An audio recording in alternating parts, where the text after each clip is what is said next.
എന്താണ് over thinking? ഇത് എങ്ങനെ മാറ്റാം എന്ന് നോക്കാം. ഞാൻ പറയാതെ തന്നെ അറിയാമല്ലോ, നമ്മളിൽ പലരും നേരിടുന്ന ഒരു വലിയ പ്രശ്നമാണിത്. പഴയ കാര്യങ്ങൾ ഓർത്ത് അല്ലെങ്കിൽ നാളെക്കുറിച്ച് പേടിച്ച് മനസ്സ് വല്ലാതെ അസ്വസ്ഥമാകും. തീരെ ചെറിയ പ്രശ്നങ്ങൾ പോലും വലിയ മല പോലെ തോന്നും നമുക്ക്. ഞാൻ അങ്ങനെ പറഞ്ഞത് ശരിയാണോ? അവർ എന്നെക്കുറിച്ച് എന്ത് വിചാരിക്കും? ഇങ്ങനെ 100 കൂട്ടം ചിന്തകൾ.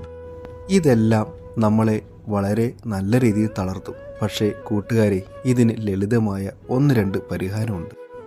അടുത്ത തവണ ഓവർ തിങ്ക് ചെയ്യാൻ തോന്നിയാൽ ഫോൺ ആദ്യം മാറ്റി വയ്ക്കുക. എന്നിട്ട് സ്വയം ചോദിക്കുക, ഇത് റിയാലിറ്റി ആണോ, അല്ലെങ്കിൽ എൻ്റെ മൈൻഡ് ഉണ്ടാക്കിയ കഥയാണോ? റിലാക്സ് ആയിരുന്ന് ശ്രദ്ധ മുഴുവൻ ശ്വാസത്തിലേക്ക് മാത്രം ശ്രദ്ധിക്കുക. അല്ലെങ്കിൽ നിങ്ങളെ അലട്ടുന്ന കാര്യങ്ങൾ ഒരു പേപ്പറിൽ എഴുതി വയ്ക്കൂ. ഇത് മനസ്സിൻ്റെ ഭാരം കുറയ്ക്കും. ഒന്നോർക്കുക, ചിന്തകൾ നിങ്ങളെ ഭരിക്കാൻ അനുവദിക്കരുത്. മനസ്സിനെ ശാന്തമാക്കാൻ നമ്മൾ തന്നെയാണ് ശ്രമിക്കേണ്ടത്.